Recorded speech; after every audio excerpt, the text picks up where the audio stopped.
सुप्रभात। अभी हमने प्रणाम किया, अपने पूर्वजों को भी प्रणाम किया, उस परमपिता परमेश्वर को भी प्रणाम किया, अपने पड़ोसियों को भी प्रणाम किया। तो प्रणाम करना यह भारत की नहीं, दुनिया की एक सामान्य परंपरा है। अलग अलग स्थानों पर लोग अलग अलग प्रकार से प्रणाम करते हैं। देवता भी प्रणाम करने की उनकी भी परंपरा है और दैत्यों की भी परंपरा है। दैत्य भी बड़ों को अभिनंदन करते हैं, प्रणाम करते हैं। क्योंकि प्रणाम के बारे में एक बहुत बड़ी बात हमारे ग्रंथों में हमारे ऋषियों ने कही है, और उसमें कहा है कि अभिवादन शीलस्य नित्यम वृद्धो पसेबिनः चत्वारि तस्य वर्धन्ते आयुर प्रज्ञा यशो बलम।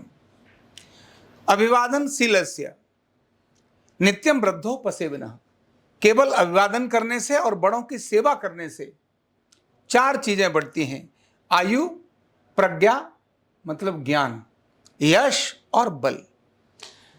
ये चारों चीजें बढ़ती हैं। और जिन लोगों ने भी बड़ों की खिल्ली उड़ाई, इतिहास में हमने देखा है, जब भी किसी ने बड़ों की खिल्ली उड़ाई, बड़ों का उपहास किया, तो उनको केवल नुकसान हुआ। चाहे तो रावण को देख लें, चाहे महाभारत के समय देख लें, द्रौपदी ने दुर्योधन की खिल्ली उड़ाई, उसके कारण से बहुत बड़ा एक संकट उस समय पर सारी प्रजा के ऊपर आया। जब भी उपहास हुआ तो संकट आए, और प्रणाम किया तो सारी चीजें ठीक हो गई। वहीं द्रौपदी ने जब पितामह भीष्म को प्रणाम किया तो उन्होंने सौभाग्यवती भव ऐसा उनको वरदान दे दिया, और सौभाग्यवती होने के वरदान के कारण से भीष्म पितामह जिसके हाथ में मृत्यु है, जो जब चाहे मरना है तभी मरेगा, अदरवाइज तो मरेगा नहीं, ऐसा वरदान है उनके हाथ में। यानी इच्छा मृत्यु जिसके हाथ में हो उसको कौन मार सकता है, और उसकी ताकत इतनी कि क्या पांडव उसके सामने कुछ रखते हैं। लेकिन एक वरदान उन्होंने दिया प्रणाम के कारण। द्रौपदी ने पितामह भीष्म को उनके सडन प्रणाम कर लिया, और प्रणाम के बाद उन्होंने एकदम कह दिया सौभाग्यवती भव, सौभाग्य का वरदान दे दिया। उन्होंने कहा आप तो मेरे पति से युद्ध कर रहे हैं, कल तो आपने मारना है, सौभाग्य कहां से मिलेगा। तो प्रणाम का परिणाम था कि द्रौपदी उसके पतियों की रक्षा हो गई। प्रणाम बहुत अद्भुत चीज है, इसीलिए कहा अभिवादन शीलस्य नित्यम वृद्धो पसेबिनः। बड़ों की सेवा करने से चार चीजें अपने आप बढ़ती हैं, जिसके लिए हम सब तरसते हैं। आयु के लिए सब तरसते हैं, बीमार ना हो जाए, बड़े होने चाहिए, आयु के लिए तरसते हैं। हम यहाँ ट्रीटमेंट करते हैं, लोगों को आयु बढ़ाने के लिए तो आते हैं। प्रज्ञा मतलब ज्ञान, नॉलेज के लिए लोग लाखों रुपए देते हैं। मेडिकल साइंस की नॉलेज कर रहे हैं, अभी देखो लड़ाई हो रही है, पता नहीं नीट का पेपर का ये हो गया, सब किस लिए? ये ज्ञान के लिए, प्रज्ञा के लिए। प्रज्ञा मतलब उससे भी ऊपर वाली चीज है, ज्ञान का सुपरलेटिव डिग्री है प्रज्ञा। यश मतलब मेरे को सब जाने, यश मतलब सब जाने। सब लोग चाहते हैं मैं ऐसा काम करके दिखाऊं कि सारे लोग जाने, यही तो चाहते हैं ना, सब नाम चाहते हैं। और फिर चाहते हैं बल, आयु प्रज्ञा यशो बलम। बल मतलब धन का भी होता है, और शरीर का बल भी होता है, धन का बल भी होता है, वाणी का बल भी होता है। बल में सब कुछ आ जाता है। केवल दो चीजों से ऐसा होता है। अब अलग अलग जगहों पर अलग अलग प्रणाम करने के तरीके हैं। अब प्रणाम करना चाहिए इससे, क्योंकि ये सब चीजें हमको मिलती हैं, बहुत अद्भुत चीज है। पर प्रणाम कब करना, कैसे करना, यह हमको ध्यान में रखना बहुत जरूरी है। प्रणाम कभी भी पहले ही, सबसे पहली मुलाकात में प्रणाम होता है। ऐसा नहीं पहले गप्पे मार ली, अरे मैंने आपको प्रणाम ही नहीं किया, प्रणाम जी, नहीं। प्रणाम मतलब पहली मुलाकात।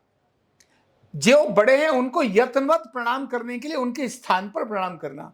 जैसे उसमें कहा ना, प्रातः काल उठ के रघुनाथा, मात पिता गुरु नावै माथा। तुलसीदास जी कहते हैं कि भगवान श्री राम जब वो शिक्षा ले रहे थे तो उठने के बाद माता कहाँ है, गुरु कहाँ है, पिता कहाँ है, वहां जाकर के उनके पास प्रणाम करते थे। ऐसा नहीं था जब वो मिलेंगे चलो शाम को मिलेंगे, दोपहर को मिलेंगे, रात को मिलेंगे, प्रणाम कर लेंगे, नहीं। जहां हैं वहां जो बड़े हैं उनको उठकर प्रणाम करना। जैसे मैं सूर्यमाल आश्रम में था, सुबह जगने के बाद जब गुरुजी वहां होते थे, तो यानी अगर यूरिन का प्रेशर है तो जरूर जाएंगे, अदरवाइज तो गुरुजी उस समय जल्दी जग जाते हैं, उनके पास जाकर पहले उनको प्रणाम करना। हमारे घर के अंदर भी यही परंपरा रही है। हमारे घर में छोटे बच्चे भी यही करते हैं। सुबह जगेंगे तो पिताजी हैं, कोई और बड़े हैं, उनको उठ करके पहले उनको पास प्रणाम करने के लिए जाएंगे, बाकी सारे काम बाद में करेंगे। यानी ऐसा नहीं पहले सारे काम निपटा लिए, जब उनको मिलेंगे तो प्रणाम कर लेंगे, नहीं। बड़ों को, क्योंकि यही चारों चीजें हमें वहां से मिलती हैं, आयु प्रज्ञा यशोबलम।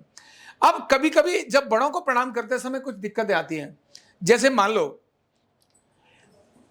आप जिनको प्रणाम करना चाहते हैं और वो किसी भीड़ में बैठे हैं, तो अब वो किन्हीं से बात कर रहे हैं, मीटिंग चल रही है, और आप तुरंत जाकर के उनको उनके बीच में जाते हैं, तो व्यवधान हो गया। तो नहीं, प्रणाम का स्थान भी निश्चित है, कहां से प्रणाम करना। जब उनको और अन्य किसी को व्यवधान नहीं है, तब उनके पास जाकर प्रणाम करना।